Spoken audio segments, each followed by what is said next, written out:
दोस्तों जियो financial service की बात करें स्टॉक में आज गिरावट देखने को मिली है जबकि दूसरी तरफ बाजार में तेजी का वातावरण था। तो क्या वजह है कि जियो फाइनेंशियल सर्विस का स्टॉक नहीं दौड़ रहा है और कब जाके यहाँ पे तेजी की संभावना बनेगी। तो यहाँ पे कुछ लेटेस्ट टारगेट निकल के आ रहे हैं जिसको इस वीडियो के माध्यम से डिस्कस करेंगे। इसके अलावा कुछ बड़ी अपडेट है यहाँ पे जो सबसे बड़ी ज्यादा आज जो कुछ डील हुई है वो क्या इशारा कर रही है, क्यों यहाँ पे नरमी बन रही है, क्यों स्टॉक आखिर दौड़ नहीं पा रहा है। तो यहाँ पे इन सारी बातों को समझने की कोशिश करेंगे और जियो फाइनेंशियल सर्विस क्या आने वाले समय में अपनी पेयर कंपनियों के जैसा ही रिटर्न दे सकता है, क्योंकि इसकी जो पेयर कंपनियां हैं बजाज ग्रुप उनकी प्राइस बहुत ज़्यादा है, यानी 2000 के ऊपर शेयर की प्राइस है, ये 200 के आसपास है। क्या उस लेवल तक जा सकता है, समझने की कोशिश करेंगे इस वीडियो के माध्यम से। लेकिन फ्रेंड उससे पहले अगर आप पहली बार हमारे चैनल पे आए तो चैनल को सब्सक्राइब कर दीजिए, एक बेल आइकॉन दबा दीजिए ताकि जब भी नया वीडियो बने पहला नोटिफिकेशन आपको मिले। वीडियो पसंद आए तो लाइक से जरूर कीजिए। चलो फ्रेंड्स वीडियो स्टार्ट करते हैं। मैं हूँ आपका दोस्त SB दवे और हमारे अपने चैनल ऑनलाइन कमाई में आपका बहुत बहुत स्वागत है। तो सबसे पहले अगर हम बाजार की बात करें तो आज BSE सेंसेक्स 71,336 के स्तर पे क्लोजिंग दी है, जहां पे 229 पॉइंट की तेजी थी, यानी 0.32% की तेजी हमने BSE सेंसेक्स में देखी है।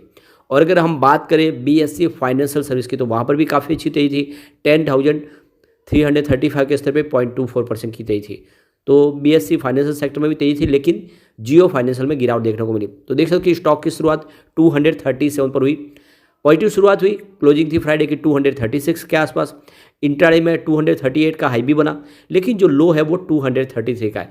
तो बिल्कुल ऊपर जैसे स्टॉक जा रहा है ऊपर दबाव देखने को मिल रहा है, स्टॉक नीचे आ रहा है, इसका मतलब यह है कि ऊपर के लेवल में प्रॉफिट बुकिंग आ रही है। अंत में 234 के आसपास क्लोजिंग रही, जहाँ पे 0.84% की गिरावट देखने को मिली। अब इस गिरावट के पीछे वजह FI की बिकवाली। FI पिछले कुछ ट्रेडिंग सेशन से लगातार बिकवाली करे और उनकी बिकवाली का आंकड़ा लगातार बढ़ रहा है। 18 दिसंबर को जो 33.51 करोड़ की उन्होंने आसपास बिकवाली की थी वो लगातार बढ़ते हुए 22 दिसंबर तक 2828 करोड़ तक आ गई। तो यहाँ पे जो सबसे बड़ी गौर करने वाली बात है कि FI का बहुत भारी भरकम निवेश है इस समय इस स्टॉक के अंदर, यानी प्रमोटर के बाद जो सबसे बड़े इन्वेस्टर तो वो FII है। FI ने यहाँ पे बहुत सारा निवेश किया और जनरल पब्लिक से भी ज़्यादा शेयर FI के पास है। आप देख ही सकते हो कि अगस्त में उनकी 26.4% की होल्डिंग थी, जो सितंबर में ट्रिम होकर 21.6% के आसपास ही। तो यहाँ पे FI लगातार बिकवाली कर रहे हो, जैसे कि बाजार में उनकी बिकवाली शुरू है तो यहाँ पे जियो फाइनेंशियल में भी बिकवाली कर रहे हैं, क्योंकि वो पूरे बाजार से अपनी होल्डिंग को कम कर रहे हैं। और ऐसे में जो सबसे बड़े इन्वेस्टर वो FI है और उनकी होल्डिंग यहाँ पे बिकती हुई बिल्कुल दिखाई दे रही है और इसी वजह से थोड़ा सा दबाव बनता हुआ दिखाई दे रहा है। इसके अलावा देखें तो DI का भी निवेश यहाँ पे कम हो रहा है, उनका काफ़ी अच्छा निवेश था, 16.4% की होल्डिंग थी अगस्त में, सितंबर में 13.8% हुई। तो इसके पीछे वजह ये भी रही कि इंडेक्स से बाहर किया गया इसको, तो जो इंडेक्स में जो इन्वेस्टर है उन्होंने अपना इन्वेस्टमेंट बेचा है, लेकिन ये निवेश फिर से आ सकता है। जनरल पब्लिक की होल्डिंग बढ़ी है, 11.4% की होल्डिंग थी अगस्त में, इस समय 17.8% के आसपास हुई है। लेकिन अभी जनरल पब्लिक भी वेट एंड वॉच की स्थिति में और इसी वजह से यहाँ पे कुछ दबाव देखने को मिल रहा है। अब इसके प्रदर्शन को आप देख सकते हो, इससे आपको समझ में आएगा अच्छे से कि स्टॉक एक तरह से सीमित दायरे में ट्रेड कर रहा है। 18 दिसंबर को स्टॉक 240 के आसपास था, जहाँ पे 1.1% की तेजी बनी। 19 दिसंबर की बात करें तो क्लोजिंग 238 के आसपास हुई, जहाँ पे 0.8% की गिरावट हुई। बात करें 20 दिसंबर की तो क्लोजिंग 232 के आसपास रही, जहाँ पे 2.6% की फिर से गिरावट हुई। और उस दिन बाजार में काफ़ी बड़ी गिरावट हुई थी, आपको पता होगा कि लगभग ऊपर के लेवल से 2000 पॉइंट की भारी भरकम गिरावट थी बाजार में, लेकिन इसमें इतनी बड़ी गिरावट नहीं होती। इसका मतलब ये है कि इसमें सीमित दायरे में ही इस समय न हैवी सेलिंग हो रही है न हैवी इसमें खरीदारी हो रही है, ये भी आप समझ सकते हो। और 21 दिसंबर को जितनी गिरावट थी वापस रिकवरी भी हो गई, फिर से स्टॉक 238 के आसपास आए 2.5% की तेजी के साथ। और 22 दिसंबर को इसमें 0.5% की गिरावट हुई, आज भी 1% के आसपास की गिरावट है। तो स्टॉक एक तरह से सीमित दायरे में ही ट्रेड कर रहा है। 240 के ऊपर इसको एक बड़ा हर्डल मिल रहा है और ये 220 के नीचे नहीं जा रहा है, तो 220 से 240 की रेंज फिलहाल दिखाई दे रही है। तो यहाँ पे जियो फाइनेंशियल सर्विस को देख के यहाँ पे देखा तो ET नाउ स्वदेश के जो कुणाल की तरफ से जियो फाइनेंशियल सर्विस को लेकर इन्होंने अपनी इसके खरीदारी की रणनीति बनाई और स्टॉप लॉस कहाँ पे लगाना उसके बारे में पूरी जानकारी यहाँ पे साझा की है। जियो फाइनेंशियल सर्विस लेकर यहाँ पे जो उनके एक दर्शक ने पूछा कि उन्होंने शेयर जो है वो 248 के आसपास खरीदा है, इस समय प्राइस 235 के आसपास, उनको नुकसान हो रहा है तो उनको क्या करना चाहिए। तो मार्केट एक्सपर्ट है कुणाल, उन्होंने कहा है कि मुझे लगता है कि दर्शक ने जब इस शेयर में पोजीशन बनाई तब काउंटर ने बहुत अच्छी रैली दिखाई थी, तब यह काउंटर 232 से लेकर 250 तक गया था। उसके बाद यह काउंटर कंसोलिडेशन में है। उन्होंने आगे बताया कि अगर हम लंबी अवधि के चार्ट पैटर्न को देखें तो लिस्टिंग से लेकर अब तक ये बहुत ही बड़ा मैसिव को फॉर्मेशन बन रहा है और इसमें देखने को मिलता है कि ऐसी गिरावट वाली रैली में बहुत बार आती है। सलाह है कि जियो फाइनेंशियल सर्विस को होल्ड करके रखें, उनके हिसाब से स्टॉक को आपको होल्ड करना चाहिए। और कुणाल ने कहा है कि काउंटर ऐसी जगह है कि नई खरीदारी करनी चाहिए, स्टॉप लॉस इसका 228 का लगाए, करंट लेवल पर खरीदारी की जा सकती है। इस काउंटर में जैसे मूवमेंट शुरू होगा यह 265 के लेवल तक जा सकता है, तो बिल्कुल 228 के स्टॉप लॉस के साथ आपको इसमें निवेश करना है। करंट लेवल पर खरीदारी का मौका है और ये आपको 265 का टारगेट दिखा सकता है। तो ये काफ़ी समय से सुस्त पड़ा हुआ स्टॉक है, जैसे इसमें करंट आएगा यह 265 तक जा सकता है।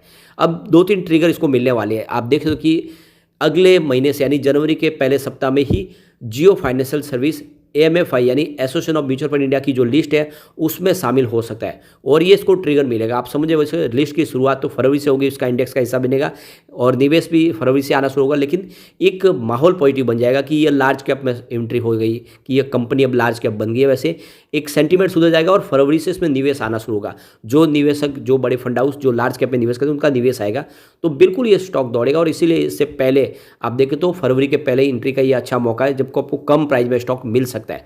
इसके अलावा भी इसके लिए दूसरा ट्रिगर होगा, वो निफ्टी नेक्स्ट 50 इंडेक्स का हिस्सा बनेगा और इससे ये होगा कि आप देखें तो कम से कम $66 मिलियन का इसमें इन्वेस्टमेंट नया आ जाएगा और ये बड़ा निवेश है जिससे इसकी प्राइस डेफिनेटली बढ़ेगी। तो ये मार्च से उस इंडेक्स का हिस्सा बनेगा, लेकिन यहाँ पे देखो कि फरवरी में इसकी संभावना बन जाएगी।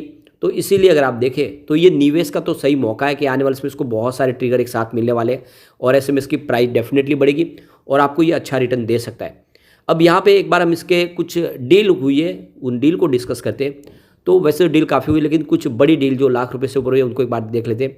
तो 11:07 पर 235.05 की प्राइस से 1,12,000 शेयरों की एक बड़ी यहाँ पे बिकवाली हुई है। फिर 11:19 पर 234.95 की प्राइस से 1,06,000 शेयरों की एक बिकवाली और हुई।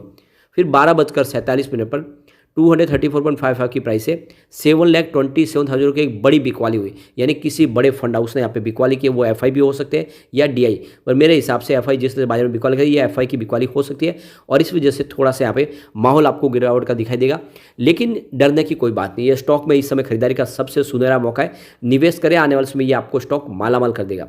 अब एक बार हम इसके पीवट लेवल को चेक कर लेते हैं। तो यहाँ से अगर गिरावट हो जाती है तो 234 का फर्स्ट सपोर्ट है, ये सपोर्ट टूटा तो स्टॉक 231 तक जा सकता है और एक बार इस सपोर्ट को इसने तोड़ा तो फिर 220 तक जाने 9 तक जाने की संभावना, 229 तक जा सकता है स्टॉक गिरावट में।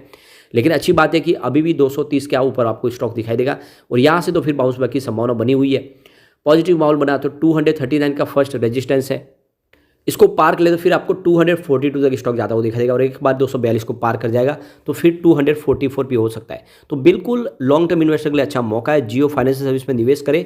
और जैसे ये इसकी रणनीति है, जैसे इसका बिजनेस है, कंपनी म्यूचुअल फंड का बिजनेस करने जा रही है, कंपनी इंश्योरेंस का बिजनेस करने जा रही है, शुरुआत हो चुकी है, ऑलरेडी लोन का बिजनेस इनका अच्छा कर रहा है। ऐसे में आप समझ सकते हो कि यह स्टॉक कमाल करेगा।